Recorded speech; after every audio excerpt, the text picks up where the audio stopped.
ശ്രീ ജലീൽ പുനലൂർ, ഇന്നിപ്പോൾ ഏറ്റവും ഒടുവിൽ പാലക്കാട് നിന്ന് വരുന്ന ഒരു പ്രതികരണം മുസ്ലിം ലീഗിൻ്റെതാണ്. അതായത് പാലക്കാട് BJP-യെ ഭരണത്തിൽ നിന്നും മാറ്റി നിർത്തുവാൻ അവിടെ LDF-ഉം UDF-ഉം ഒരുമിക്കണം എന്ന് ലീഗ് ആവശ്യപ്പെടുകയാണ്. കഴിഞ്ഞ ദിവസം പാലക്കാട് DCC പ്രസിഡന്റിൻ്റെ ഭാഗത്ത് നിന്നാണെങ്കിലും അവിടുത്തെ MP VK ശ്രീകണ്ഠൻ്റെ ഭാഗത്ത് നിന്നൊക്കെ ആണെങ്കിലും ഏതാണ്ട് സമാനമായ രീതിയിലുള്ള പ്രതികരണങ്ങൾ വരുന്നുണ്ട്. വോട്ടെണ്ണൽ നടക്കുന്ന ഘട്ടത്തിൽ തന്നെ, വോട്ടെണ്ണൽ പൂർത്തിയാകുന്നതിന് മുൻപ് തന്നെ KPCC അധ്യക്ഷൻ ഒരു ഇന്ത്യ സഖ്യത്തിൻ്റെ സ്വഭാവം വിവിധ തദ്ദേശ സ്ഥാപനങ്ങളിൽ വേണമെന്ന നിലപാട് പ്രഖ്യാപിക്കുന്നു. അപ്പോൾ ഇടതുമുന്നണിയുടെ ഒരു തീരുമാനം എന്താണ്? ഒരുമിച്ച് നീങ്ങുക, അതായത് കഴിഞ്ഞ തദ്ദേശ സ്ഥാപനങ്ങളിലൊക്കെ നിങ്ങൾ ഇങ്ങനെ BJP-യെ അകറ്റുക എന്ന ലക്ഷ്യത്തോടു കൂടി ഇത്തരം ധാരണകൾ ഉണ്ടാക്കിയിട്ടുണ്ട്. അത് തുടരും എന്ന് തന്നെയാണോ? അല്ല, ഇടതുപക്ഷ ജനാധിപത്യ മുന്നണിയെ സംബന്ധിച്ച് അതിൻ്റെ നയനിലപാടുകൾ ഈ കഴിഞ്ഞ ദിവസം ബഹുമാനപ്പെട്ട LDF കൺവീനർ മാധ്യമങ്ങളോട് പറഞ്ഞിട്ടുണ്ട്. ഇടതുപക്ഷത്തെ നയിക്കുന്ന കരുത്തുറ്റ പാർട്ടിയായ CPM-ന്റെ നയം, ഈ വിഷയത്തിലെ നിലപാട് സഖാവ് ഗോവിന്ദൻ മാസ്റ്റർ പാർട്ടി സെക്രട്ടറി എന്നുള്ള നിലയിൽ കൃത്യമായി പറഞ്ഞിട്ടുണ്ട്. അതിനപ്പുറത്തേക്ക് ഈ വിഷയത്തിൽ പറയാൻ എന്നെ സംബന്ധിച്ചിട്ട് ഞാൻ ആളല്ല.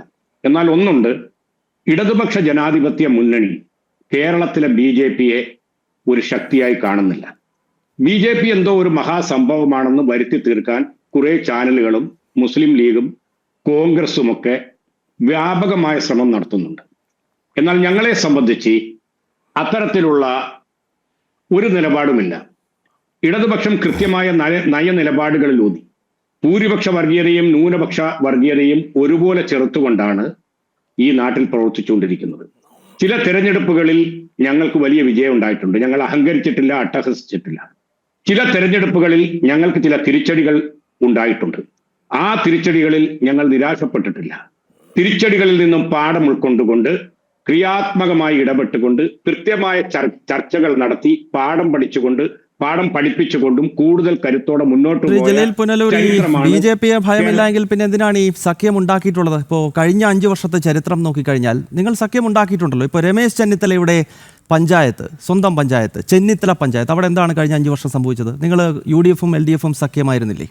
തിരുവൻമണ്ടൂർ പഞ്ചായത്ത് ആലപ്പുഴ ജില്ലയിൽ, അവിടെ എന്താണ് സംഭവിച്ചത്? നിങ്ങൾ ഒരുമിച്ചല്ലേ ഭരിച്ചത്? അപ്പോൾ പിന്നെ BJP-യെ ഭയമില്ല, ഞങ്ങൾ ഒരുമിക്കില്ല എന്നൊക്കെ പറയുന്നതിൻ്റെ അടിസ്ഥാനം എന്താണ്? ആയിരക്കണക്കായ തദ്ദേശ സ്വയംഭരണ സ്ഥാപനങ്ങളിൽ ഏതെങ്കിലും ഒരു ഹരിപ്പാട്ടിനടുത്തുള്ള ഒരു ഗ്രാമപഞ്ചായത്തും മറ്റെവിടെയെങ്കിലുള്ള ഒരു ഗ്രാമപഞ്ചായത്തും എടുത്തു വെച്ചുകൊണ്ട് സംസ്ഥാനത്തെ പൊതു രാഷ്ട്രീയത്തെ വിലയിരുത്തുക എന്ന് പറയുന്നത് താങ്കളെ പോലുള്ള ഒരു ഉയർന്ന മൂല്യങ്ങളിൽ വിശ്വസിക്കുന്ന ഒരു മാധ്യമ പ്രവർത്തകൻ ചെയ്യുന്നത് അല്ല. അതൊരു സഖ്യമല്ലേ, അത് ചർച്ച ചെയ്യണ്ടേ? അല്ലെ, ഒരു കാര്യമില്ല. ചർച്ച ചെയ്യേണ്ടത് 1991 നിയമസഭാ തെരഞ്ഞെടുപ്പിലെ ബേപ്പൂർ മോഡൽ, വടകര മോഡൽ, അതൊക്കെയാണ് പ്രസക്തിയുള്ള തെരഞ്ഞെടുപ്പുകൾ. ഇപ്പൊ താങ്കളോട് ഞാൻ 2016 വട്ടിയൂർക്കാവ് മോഡൽ, അവിടെ കുമ്മനം രാജശേഖരനെ പരാജയപ്പെടുത്താൻ TM സീമയുടെ വോട്ട് K മുരളീധരനെ മറിച്ചു കൊടുത്ത മോഡൽ, അതും ചർച്ച ചെയ്യണ്ടേ? അല്ല, അത്തരത്തിലുള്ള ഒരു ആരോപണം ഞാൻ ആദ്യമായിട്ട് കേൾക്കുകയാണ്. അല്ല, അത് തിരുവനന്തപുരം ജില്ലാ കമ്മിറ്റി സംബന്ധിച്ച കാര്യമാണ്. നിങ്ങളുടെ തിരുവനന്തപുരം CPM-ന്റെ ജില്ലാ കമ്മിറ്റി TM സീമയുടെ വോട്ടുകൾ K മുരളീധരന് പോയി എന്ന് ജില്ലാ കമ്മിറ്റി ചർച്ച ചെയ്ത് സംബന്ധിച്ച കാര്യമാണ്. അങ്ങനെ ഒന്ന് പരിശോധിച്ചാൽ മനസ്സിലാവും. അല്ല, തിരുവനന്തപുരം ജില്ലാ കമ്മിറ്റി അത്തരത്തിലൊരു തീരുമാനം എടുത്തതായിട്ടും ഏതെങ്കിലും വാർത്താ മാധ്യമങ്ങളിലൂടെ തിരുവനന്തപുരം ജില്ലാ കമ്മിറ്റിയുടെ വക്താവായ ജില്ലാ സെക്രട്ടറി പറഞ്ഞതായിട്ടും എനിക്ക് ഓർമ്മയില്ല. 2016 വാർത്തകൾ പരിശോധിച്ചാൽ താങ്കൾക്ക് മനസ്സിലാവും.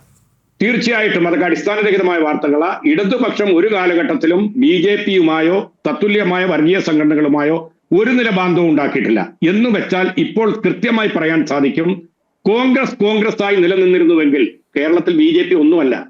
തിരുവനന്തപുരം നഗരസഭാ തെരഞ്ഞെടുപ്പിൽ BJP ജയിച്ച 50 വാർഡുകളിൽ 41-ലും കോൺഗ്രസിന്റെ വോട്ട് എവിടെ പോയി? 400-500 വോട്ടേ കോൺഗ്രസിന് കിട്ടിയിട്ടുള്ളത്. മറ്റൊന്ന് താങ്കളോട് പറയാം, ഞാൻ ജീവിക്കുന്നത് പുനലൂർ മുനിസിപ്പാലിറ്റിയിലാണ്, പുനലൂർ മണ്ഡലം. പുനലൂർ മുനിസിപ്പാലിറ്റി, ഞാൻ അങ്ങയോട് 1-2 സംശയങ്ങൾ ചോദിച്ചോട്ടെ. ഈ പട്ടാമ്പിയിൽ LDF സ്ഥാനാർത്ഥിക്ക് പട്ടാമ്പി വാർഡ് നമ്പർ 1-ൽ അവിടെ ഒരു വോട്ടാണ് കിട്ടിയിരിക്കുന്നത്. നിങ്ങൾക്ക് കേഡർ വോട്ട് ആ വാർഡിലുള്ളതാണ്. അവിടുത്തെ LDF-ന്റെ വോട്ടുകൾ എങ്ങോട്ടാണ് പോയിരിക്കുന്നത്? മണ്ണാർക്കാട് നഗരസഭയിലെ ഒരു വാർഡിൽ നിങ്ങളുടെ സ്ഥാനാർത്ഥിക്ക് 0 വോട്ടാണ്. അവിടെ CPM-കാരുണ്ട്, കമ്മ്യൂണിസ്റ്റുകാരുണ്ട്. ആ വോട്ടുകൾ എങ്ങോട്ട് പോയി? താങ്കൾക്ക് അതിന് മറുപടി ഉണ്ടോ? ഉണ്ട്. താങ്കൾക്കറിയാത്ത വേറൊരു കാര്യം കൂടി ഞാൻ പറഞ്ഞുതരാം. കഴിഞ്ഞ പഞ്ചായത്ത് തെരഞ്ഞെടുപ്പിൽ കൊടുവള്ളി നഗരസഭയിൽ എൻ്റെ സുഹൃത്തും ഞങ്ങളുടെ നാഷണൽ യൂത്ത് ലീഗിന്റെ സംസ്ഥാന പ്രസിഡന്റുമായ OP റഷീദ് മത്സരിച്ചു.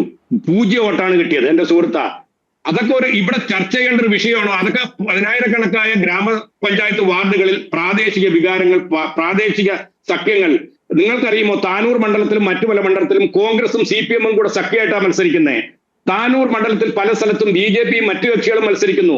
അതൊന്നും കൊടിയുടെ നിറം നോക്കിയല്ല. നാടിന്റെ പൊതുവികസനത്തിന്റെ ഭാഗമായിട്ട് ജനകീയ മുന്നണികൾ കേരളത്തിലുടനീളം ഉൾപ്പെടാറുണ്ട്. ഇപ്പൊ എന്റെ വാർഡിൽ ഒരു സ്വതന്ത്രനാണ് ജയിച്ചത്. ഇരു മുന്നണികൾ 3-ാം സ്ഥാനത്തും 4-ാം സ്ഥാനത്തും ആയിപ്പോയി. അത് വെച്ചിട്ട് ഒരു പൊതു കേരള രാഷ്ട്രീയത്തെ അളക്കുക എന്നുള്ളത് BJPയെ സംബന്ധിച്ചിടത്തോളം വങ്കത്തരമായിരിക്കും. നിങ്ങൾ ഒന്ന് ഓർത്തോളൂ, രാജഗോപാൽ ജി ഞാൻ ആദരിക്കുന്ന ഒരു നല്ല മനുഷ്യനാണ്. അദ്ദേഹത്തിന്റെ വ്യക്തിപ്രഭ കൊണ്ട് നിയമം ജയിച്ചു. തൊട്ടടുത്ത തെരഞ്ഞെടുപ്പിൽ അത് പൂട്ടിച്ചില്ലേ? സുരേഷ് ഗോപി അദ്ദേഹത്തിന്റെ വ്യക്തിപ്രഭ കൊണ്ടും സിനിമാ നടനെന്നുള്ള പൊതുജനങ്ങളുടെ ഒരു ആദരവ് കൊണ്ടും ജയിച്ചു. എന്തേ ആ വോട്ട് ഇപ്പൊ എവിടെ പോയി? ഇന്നിപ്പോ ഇതാ രാജീവ് ചന്ദ്രശേഖർജി പറഞ്ഞിരിക്കുന്നത് തൃശ്ശൂരിലെ നേതാക്കളെ വിളിച്ചു വരുത്തി ശകാരിക്കും, കാര്യങ്ങൾ ചോദിച്ചറിയുന്ന. കാരണം അവിടെ തിരിച്ചടിയാണ് ഉണ്ടായിരിക്കുന്നത്.